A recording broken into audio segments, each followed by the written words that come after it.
जयपुर नाम के एक शांत और छोटे से गांव में राजेश नाम का एक मेहनती व्यक्ति अपनी पत्नी राधिका और एक प्यारी सी बेटी के साथ रहता था। राजेश आलू बेचने का काम करता था, लेकिन वो सिर्फ एक काम नहीं था, वो उसके परिवार की रोजी रोटी का सहारा था। अरे राजेश भाई, आलू के क्या रेट चल रहे हैं आज? अरे राजू भाई, आपके ये तो वही पुराने दाम, बस 10 रुपए किलो। Yes, ton kilo. भाई, इतने सालों में तुम ही हो जो अब भी साफ सुथरे और सस्ते आलू बेचते हो। हाँ भाई, अब इस गांव में मेरे अलावा आलू बेचने वाला है ही कौन, और जो हैं वो बस दाम बढ़ाकर जेब भरते हैं। सच कहूं तो तुमसे खरीदने का मन खुद ब खुद हो जाता है। न तोल में धोखा, न आलू गंदे, और दिल से व्यवहार। अरे राजू भाई, सब ऊपर वाले की मेहरबानी है। मेहनत तो करता हूँ, लेकिन असली दौलत तो लोगों का भरोसा है। चलो अब बहुत बात हो गई, 1 किलो आलू तो तौल दो, घर में सब्जी बनानी है। अरे लाओ भाई, अभी तोल देता हूँ, और हाँ, 1-2 बढ़ाकर दूंगा, तुम्हारे लिए तो फर्ज बनता है। ऐसे ही राजेश अलग अलग जगह जाकर सब आलू बेचकर अपने घर लौट आता है और अपनी बेटी पिंकी के लिए कुछ सामान लेकर आता है। राजेश, आज तो तुमने आलू बहुत जल्दी बेच दिए। हाँ राधिका, आज बाजार में भीड़ कुछ ज्यादा ही थी। सब कह रहे थे राजेश भाई के आलू सबसे साफ और अच्छे हैं, तो बेचकर सीधा घर चला आया। पिताजी, आप मेरे लिए क्या लेकर आए हो? अरे मेरी गुड़िया के लिए कुछ खास लाया हूँ। ये देखो, अपनी पिंकी के लिए चॉकलेट। मेरी पसंदीदा वाली। थैंक यू पिताजी। राजेश, तुम फिर से इसे चॉकलेट दे आए? कल ही तो पेट में दर्द हो रहा था इसे। अरे राधिका, हमारी इकलौती बेटी है, थोड़ा बहुत प्यार तो हम कर ही सकते हैं ना। हर दिन तो नहीं लाता, आज मन कब गया। अगले दिन ही बारिश पड़ जाती है। राजेश बारिश में भी अपना ठेला लेकर आलू बेचने निकल जाता है। बारिश काफी ज्यादा तेज पड़ रही होती है, तभी एक बुढ़े चाचा राजेश के पास आते हैं। बेटा, बहुत दिनों से भूखा हूँ, कुछ खाने को दे दे, बहुत भूख लगी है। अरे दादाजी, अभी तो मैं घर से निकला हूँ, और सच बताऊं तो आज तक एक भी आलू नहीं बिके। मेरे पास इस वक्त खाने को कुछ भी नहीं है। कोई बात नहीं बेटा, अगर खाने को नहीं दे सकता तो एक गुजारिश है, अपने साथ काम पर रख ले। मेरा इस दुनिया में अब कोई नहीं है, अकेला हूँ। तू जो भी छोटा मोटा काम कहेगा मैं कर लूँगा, बस 2 वक्त की रोटी मिल जाए, उसी में खुश हूँ। ठीक है दादाजी, मैं तो आलू का ठेला लगाता हूँ। आप अगर चाहें तो मेरे साथ ठेले पर बैठ जाइए। जब मैं ग्राहकों से बात करूंगा, आप आलू तोल दिया करना। बस एक बात, मेरे साथ काम करेंगे तो रोज 2 वक्त का खाना पक्का मिलेगा। राजेश और दादा दोनों आलू बेचने के लिए आगे निकल जाते हैं। अरे राजेश भैया, आलू के क्या रेट लगाए हैं आज? अरे बहन जी, आज तो आलू बस 10 रुपए किलो दे रहा हूँ। बारिश में कोई खरीदारी नहीं आ रहा। सिर्फ 10 रुपए? ठीक है भैया, फिर 3 किलो आलू दे दो। इतनी बारिश में घर से निकलना मुश्किल हो रहा है, रोज रोज तो आ नहीं सकती। बिल्कुल बहन जी, ये लीजिए, और ध्यान से जाइएगा, सड़कों पर बहुत फिसलन है। और हाँ राजेश भैया, एक जरूरी बात बतानी थी। आगे जो मंडी वाला रास्ता है ना, वो टूट गया है, बहुत ज्यादा पानी भर गया है, और एक किनारा तो धंस भी गया है। क्या सच में? आप पक्की बात कह रही हैं? हाँ भैया, मैं अभी वहीं से आ रही हूँ। खुद देख कर आओ। लोग बांस और ईंटें लगाकर घेराबंदी कर रहे थे, ताकि कोई बाइक या गाड़ी न फंस जाए। एक छोटी बच्ची भी फिसल गई थी, बड़ी मुश्किल से उठाया लोगों ने। अरे नहीं, मुझे तो आज मंडी जाना था। मेरे सारे आलू वहीं बिकते हैं। अगर रास्ता बंद हो गया तो बेचूं कैसे? घर चलाना मुश्किल हो जाएगा। इतना बोलकर वो अपने आलू लेकर चली जाती है। अरे दादाजी, ये तो बहुत ही गलत हो गया। अगर मैं मंडी नहीं गया तो ये सारे आलू खराब हो जाएंगे। मैंने बड़ी मेहनत से तैयार किए थे, यही तो मेरी कमाई है। बेटा, मुझे समझ है तेरी हालत की, लेकिन अब हम इसमें कर भी क्या सकते हैं?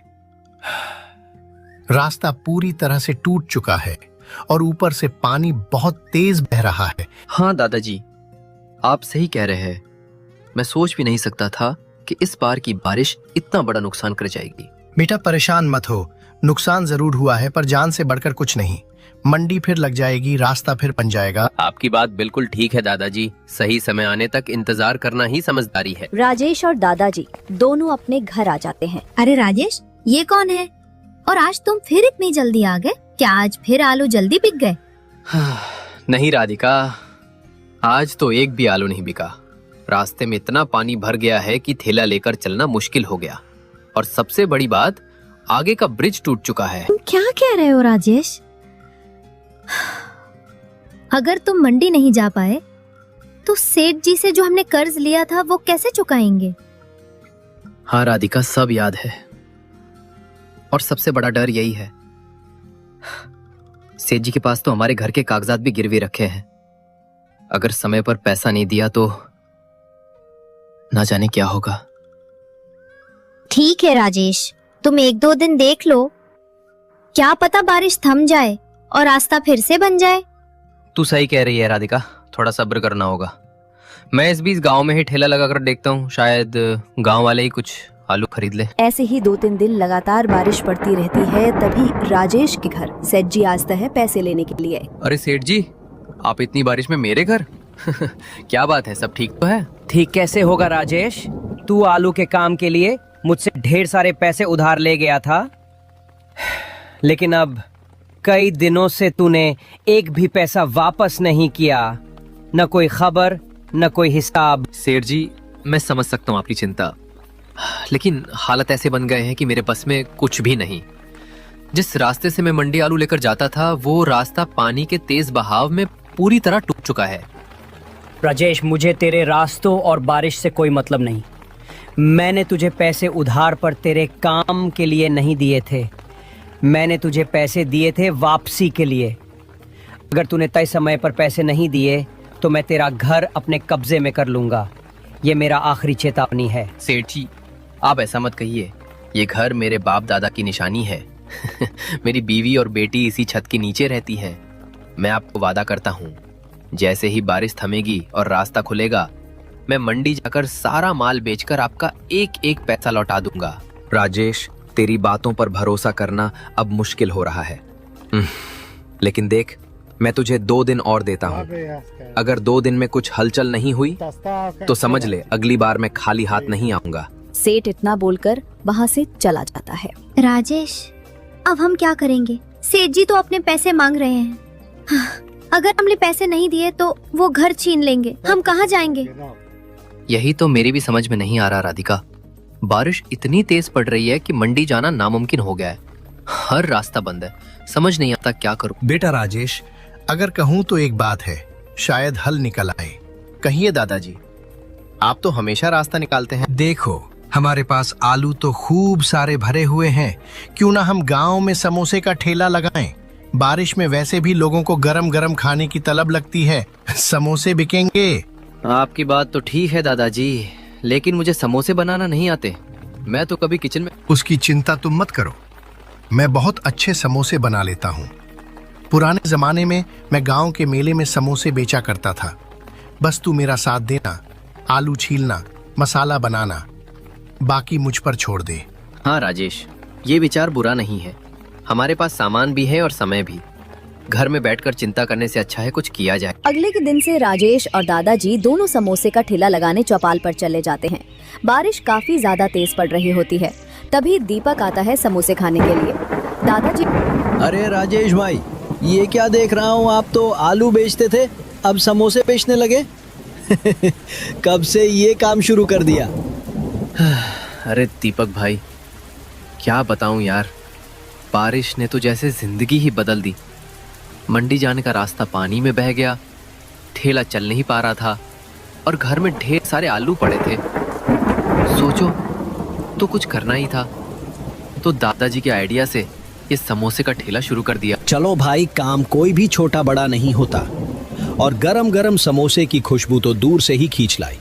अच्छा किया तुमने, खाली बैठने से तो लाख गुना अच्छा है। कुछ ही दिनों में राजेश के समोसे इलाके में इतने मशहूर हो जाते हैं कि लोग उन्हें खाने के लिए दूर दूर से आने लगते हैं। सुबह सुबह ही उसकी दुकान पर भीड़ लग जाती है। धीरे धीरे उसकी दुकान की ख्याति सोशल मीडिया तक भी पहुंच गई। दादाजी, बिक्री तो काफी अच्छी हो रही है। मैं क्या सोच रहा था, अगर हम समोसे में थोड़ा आलू कम लगाए तो लागत कम हो जाएगी, इससे मुनाफा और ज्यादा होगा। क्या बोल रहा है तू राजेश? ये कैसी बातें कर रहा है? अगर हम आलू कम लगाएंगे तो समोसे का स्वाद भी कम हो जाएगा। लोग पहचानते हैं हमारे समोसे को उसके स्वाद से। अगर स्वाद ही बदल गया तो लोग भी बदल जाएंगे। नहीं दादाजी, अब लोग हमारे समोसे के इतने दीवाने हो चुके हैं कि वो स्वाद में थोड़ा फर्क भी नहीं समझेंगे। और अगर लागत कम हुई तो हम जल्दी अमीर भी बन सकते हैं। बेटा, धंधा केवल मुनाफे से नहीं चलता, भरोसे से चलता है। आज अगर हमने लोगों का भरोसा तोड़ दिया तो कल उन्हें दोबारा लौटा कर लाना मुश्किल हो जाएगा। धीरे धीरे राजेश समोसा में मिलावट करने लगता है। उसके मन का लालच बढ़ता ही चला जाता है। राजेश भाई, एक बात कहूँ, बुरा मत मानना। अब तुम्हारे समोसे में पहले जैसी बात नहीं रही। पहले तो खाते ही मजा आ जाता था, अब कुछ अजीब सा लगता है। अरे भाई, ऐसा कैसे कह सकते हो तुम? समोसे तो वैसे ही बनते हैं जैसे पहले बनते थे। शायद अब तुम्हें आदत हो गई है, इसलिए पहले जैसा मजा महसूस नहीं हो रहा। नहीं राजेश भाई, मैं तो रोज खाता हूँ, लेकिन सच में अब स्वाद कुछ फीका सा लगता है। आलू की मात्रा भी थोड़ी कम लग रही है। नहीं भाई, ऐसा कुछ नहीं है। समोसे तो हमेशा की तरह ही बना रहे। हाँ, कभी कभी मूड या तबीयत का असर भी स्वाद पे पड़ता है। हो सकता है आज तुम्हारी तबीयत थोड़ी ठीक ना हो। नहीं, तबीयत तो ठीक है, लेकिन बाकी लोग भी कुछ कुछ ऐसा ही कह रहे थे, इसलिए सोचा तुमसे ही सीधे पूछ लूं। इतना बोलकर गिराग दुकान पर सा चला जाता है। देखो बेटा राजेश, मुझे जितना काम तुम्हारे साथ करना था मैंने कर लिया, लेकिन अब मैं और बर्दाश्त नहीं कर सकता। मैं जा रहा हूँ। आप कैसी बातें कर रहे हैं दादाजी? आप भूल गए जब सबने आपका साथ छोड़ दिया था, तब मैं ही था जो आपको रोड से उठाकर लाया था। आपके पास खाने को भी कुछ नहीं था। हाँ राजेश, तुमने मेरी मदद की थी, मैं ये कभी नहीं भूलूंगा। लेकिन उस वक्त तुम ईमानदार थे। अब तुम लोगों के साथ धोखा कर रहे हो, मिलावट कर रहे हो, झूठ बोल रहे हो। ये सब देखकर अब मुझसे नहीं देखा जाता। धोखा? मैं सिर्फ इतना कर रहा हूं जिससे दुकान चल सके दादाजी। आज के जमाने में अगर थोड़ा बहुत एडजस्ट ना करो तो धंधा कैसे चलेगा? तुम्हारी यही सोच तुम्हें एक दिन ले डूबेगी राजेश। तुम्हारी ये समोसे की दुकान ज्यादा दिन नहीं चलेगी। पैसा कमाना जरूरी है, लेकिन जमीर बेचकर नहीं। अरे जाइए दादाजी, आपको अगर इतना ही सब्र नहीं है तो मत रहिए मेरे साथ। मुझे भी अब आपसे कोई मतलब नहीं है। आपको धंधा करना आता नहीं, और हम जैसे लोग जब पैसे कमाने के लिए थोड़ा बहुत गलत करते हैं तो आप जैसे लोग ही हमें नीचा दिखाते हैं। इतना बोलकर दादा की दुकान छोड़कर चले जाते हैं। राजेश, दादाजी नहीं आए आज। क्या बात है, कहाँ चले गए? क्या बताओ राधिका, आज सुबह ही कहकर चले गए कि अब वो मेरे साथ काम नहीं करेंगे। बोले राजेश, तू अब बेईमानी पर उतर आया है, समोसे में मिलावट करने लगा है, मैं तेरे इस धंधे का हिस्सा नहीं बन सकता। अब तू ही बता, क्या ये कोई बात हुई? जमाना कहाँ पहुंच गया है, और वो अब भी ईमानदारी की माला जप रहे हैं। लेकिन राजेश, मैं कहूँ तो दादाजी बिल्कुल गलत नहीं है। सच में तुम अब कुछ ज्यादा ही मिलावट करने लगे हो। समोसे अब वैसे नहीं रहे जैसे पहले हुआ करते थे। स्वाद भी बदल गया है और लोगों का भरोसा भी। और ये जो तुम कर रहे हो ना, ये सिर्फ समोसे के साथ नहीं, लोगों की जिंदगी के साथ खेलना है।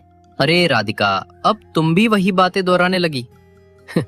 कमाई में 24 पैसे ऊपर नीचे करने पड़ते हैं। हर चीज की कीमत बढ़ गई है, तेल, मसाला, आटा, गैस, सब कुछ। अगर मैं थोड़ा सा बेसन मिलाता हूं तो क्या बुरा कर रहा हूं? लोग तो वैसे भी सालों से बेकार समोसे खा रहे हैं। अब धीरे धीरे राजेश लालच में आकर अपने समोसों में मिलावट करने लगा। पहले वो अच्छे और ताजे सामान से समोसे बनाता था, लेकिन अब वो घटिया तेल, बासी आलू और सस्ते मसालों का इस्तेमाल करने लगा। पहले जहां उसकी दुकान पर भीड़ लगी रहती थी, वहीं अब लोग दूर से देखकर ही मुंह फेर लेते थे। जो ग्राहक कभी तारीफ करते नहीं थकते थे। राधिका, अब तो हमारी दुकान पे कोई भी समोसे खाने नहीं आ रहा। पूरा दिन निकल जाता है और एक भी ग्राहक नहीं आता। राजेश, मैं तुमसे पहले ही कह रही थी धंधा ईमानदारी से चलता है, लेकिन तुमने मेरी भी नहीं सुनी, ना दादाजी की बात मानी। लालच में इतने अंधे हो गए कि खुद अपनी मेहनत से बनी दुकान को बर्बाद कर दिया। हाँ राधिका, मुझे बहुत अफसोस है।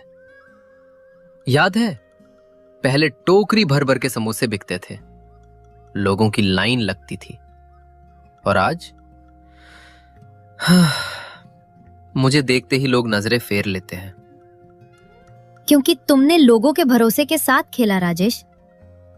खाने की चीज में मिलावट करके तुमने सिर्फ उनका स्वाद नहीं, उनका विश्वास भी तोड़ा। मैंने सोचा तो थोड़ा मुनाफा बढ़ा लूं, लेकिन ये नहीं सोचा था कि लोगों की नजरों में गिर जाऊंगा। अब समझ आ रहा है कि दुकान की सजावट, चमक धमक कुछ नहीं, लोग अब स्वाद और सच्चाई पहचानते हैं। अब पछताने से कुछ नहीं होगा राजेश। अगर सही में बदलना चाहते हो तो दोबारा शुरुआत करनी होगी। पहले जैसा स्वाद, वही ईमानदारी, तभी लोग दोबारा लौटेंगे। अब धीरे धीरे राजेश की दुकान पूरी तरह खाली रहने लगी। जो ग्राहक कभी लाइन लगाकर समोसे लिया करते थे, अब उस ओर देखना भी बंद कर चुके थे। वो खुद से ही बड़बड़ाने लगा, काश मैंने कभी मिलावट न की होती।